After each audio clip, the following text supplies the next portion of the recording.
my pleasure.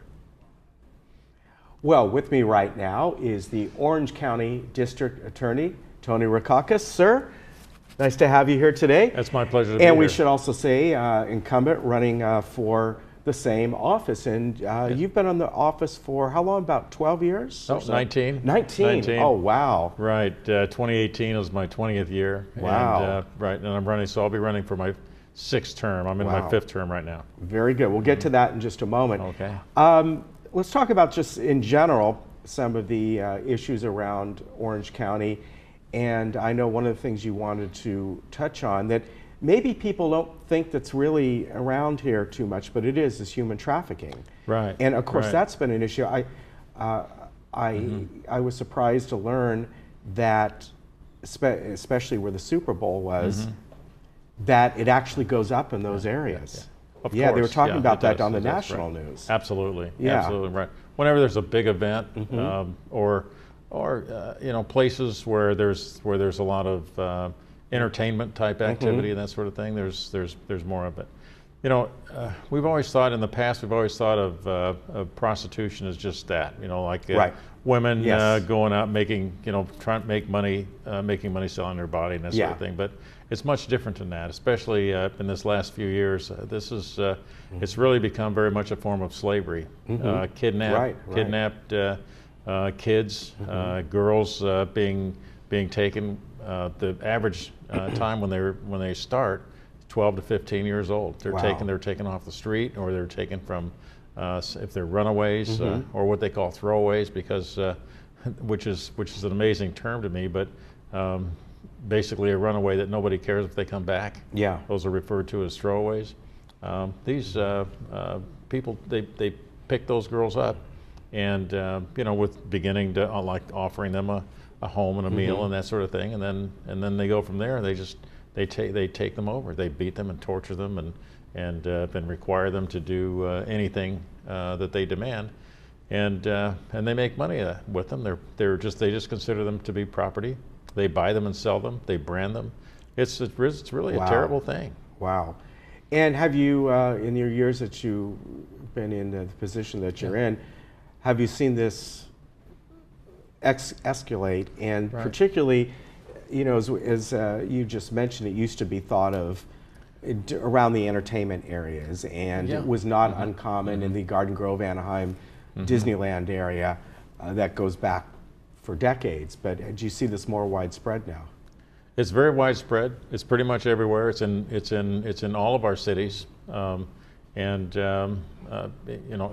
run by people who are just basically trying to figure out where the best market is for their product, and they consider these women. They just consider them to be products. Right. And so it's we put together a task force. We have a task force in Orange County, and I put a unit together in my office where we started with a couple of attorneys. We have 6 attorneys and several investigators now, and paralegals, and we put I think we put 250 or so of these slave owner pimp guys in prison, and and there's still a lot more out there. Yeah. So it's incredible. But they are starting to talk to each other and saying to stay out of Orange County because we're not fair to the pimps in Orange County. Yeah. That's good. So. Good. It's almost like music to your ears, but then again, it's not like I don't wish it on other places either. Right. Another big issue in Orange County, really, let's face it, throughout LA and Orange County, and probably in San Diego as well, as of course the homeless issue. Yes. And as obviously you're aware of, a lot of it along the Santa Ana River area, other areas as well, downtown Santa Ana. And it's a problem that there's not an easy solution. As you know, there's been an effort by Anaheim and Santa Ana to remove the homeless, and yet there's now, I don't know if it's gone through yet, a possible court injunction or a stay. There's not an easy answer, is there? Right. There's a federal court order. I suppose I don't know if it's termed an injunction or not, but it's a court order that the judge, federal court Judge Carter, made certain requirements before people could be removed from the river. I think all those requirements have been met. Okay. And that's why people are being pushed out of there now.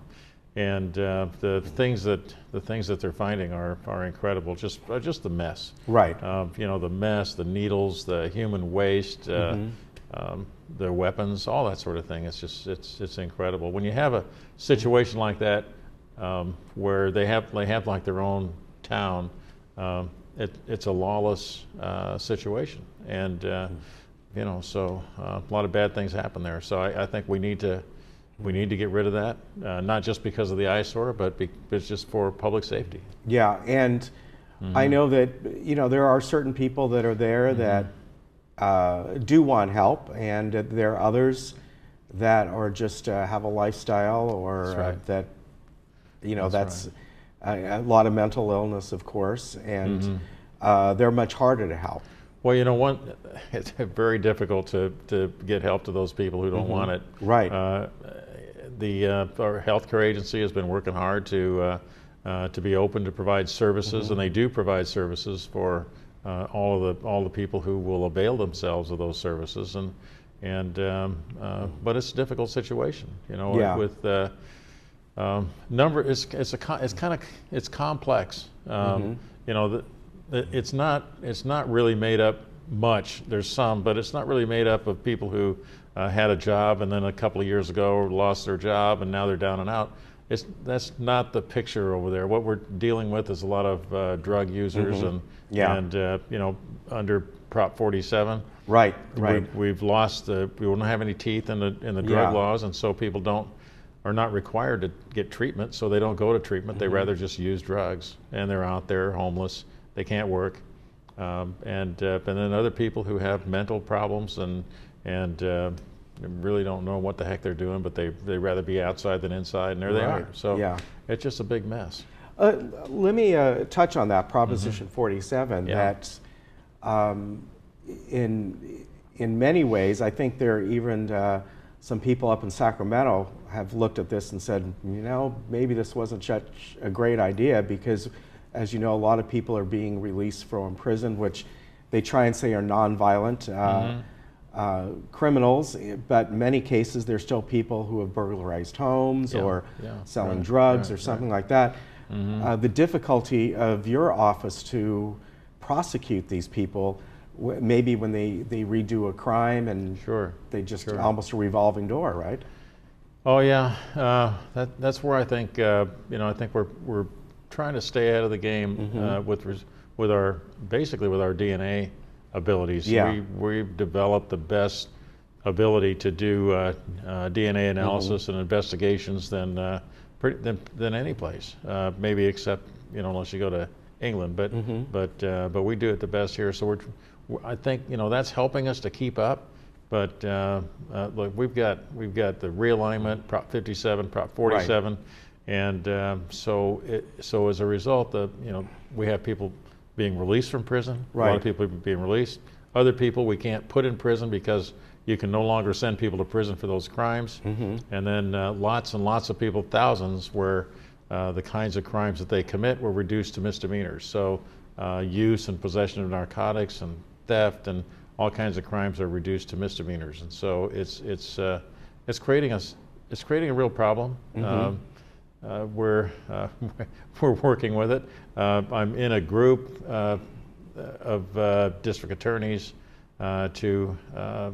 which has put forth an initiative now to try to turn back some of those Prop 47 things, particularly the petty theft, and to require continued taking of DNA samples from people who commit those crimes, although they're not felonies anymore. And, a number of provisions that it won't turn back the clock on it entirely, but just trying to get some of those things that are really problematic.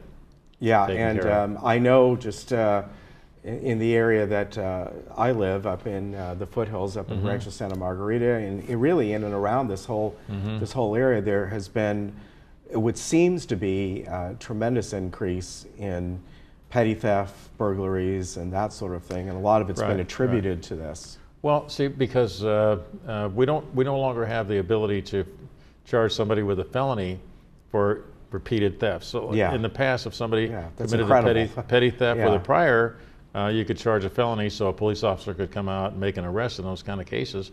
Now, it's just a straight misdemeanor, no matter how many times you steal something. So, Wow. if it's under $950 in Right. value, so the police, once a person is identified as having committed a theft, all they can do is write them a citation.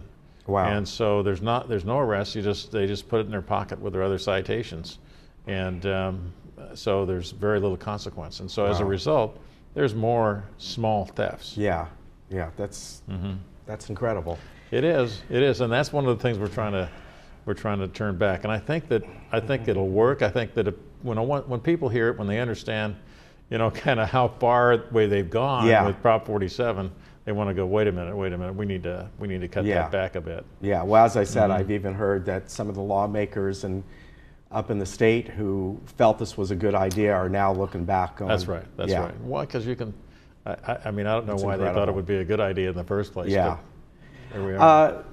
Here we are again, another election time coming up soon. I guess it's really considered the primary first, but why are you running again? What is it that you feel that you can continue to contribute?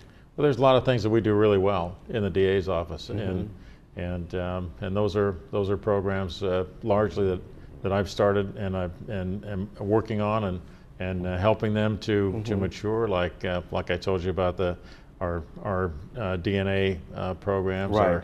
our anti-gang program, called GRIP, Gang Reduction Intervention Partnership, where we work with kids from the 4th to the 8th grade, and the human trafficking unit, things like that. I feel a strong need to continue to work on those programs, to guide them, to develop them, and try to find somebody, pretty soon after the election, who would be able to take over that job. All right. Now, your opponent has brought up your primary opponent, who most people know is Todd Spitzer. As you mentioned, there might be a couple others that we don't know of yet. Yeah. A couple of things that he has brought up are some sexual harassment charges, not against Mr. Rackauckas here, but within the DA's office and a sitting judge, I believe, as well. You want to talk about that and your take on that? Sure. It was taking me a minute to think about the sitting judge. Yeah, it is. I'm Judge trying Steiner? to think. Judge Steiner. Yeah. Thank you. Well, it's easy to make a lot of accusations. We've had an issue come up in the investigative bureau of the DA's office, and as soon as we got word of it, I had the whole thing investigated, and when we determined that there was something there that had to be handled, we handled it right away. We didn't find any wrongdoing in terms of sexual harassment, actually, but what we did find was a kind of a party attitude on the part of some of the leadership, and so we changed that out. So those people are gone. It's a much it's a very professional atmosphere, and it's working really well. So that's done. As far as Judge Steiner is concerned, I don't know if you recall, but a few years ago he was alleged to have yes, I do. He was alleged to have raped somebody in his chambers, and that didn't turn out to be true. And the young lady who was supposed to be the victim changed that and talked about what did happen, and she was trying to get a job or something like that. I can't remember exactly those circumstances. But Judge Steiner was apparently did have some kind of liaison in the courthouse in his chambers, and he was very, very remorseful about that, and he's a good judge, and so frankly, I supported him as one who's a good judge, and I think by all accounts he's doing a great job. All right, how's your office in general been handling the, I guess for lack of better term, a lot of these jailhouse informant cases that have resulted in some overturning of some prosecutions and all? And so first understand that the jailhouse informants are something that have always been there. I mean, yeah. I've had goes back to colonial days. I think it goes back to Mesopotamia. Yeah. I mean, whenever there were two cells, there was one guy that right. wanted to give. So that part's not the uncommon. Other. Yeah. So people are who are in custody are constantly offering us information, that sort of thing. And so if a person's in custody, he's charged with an offense, and there's somebody in the jail who's acting on our behalf as an agent of the prosecution, then that person cannot ask the person in custody any questions. So to begin with, understand there's no question of was anybody's were there any involuntary statements? Was there any innocent people? None of that. We're just talking about some gang members who were who did crimes against other gang members primarily, and there were some informants where there were probably 3, maybe 4 technical violations, and so that's what the whole thing is about. The media liked the story and ran with it and did a lot with it. We worked in our office to make sure that prior to any informant being used in a case, there would be processes to make sure that there were no violations. So we're not involved in a case where somebody's rights have been violated. Okay.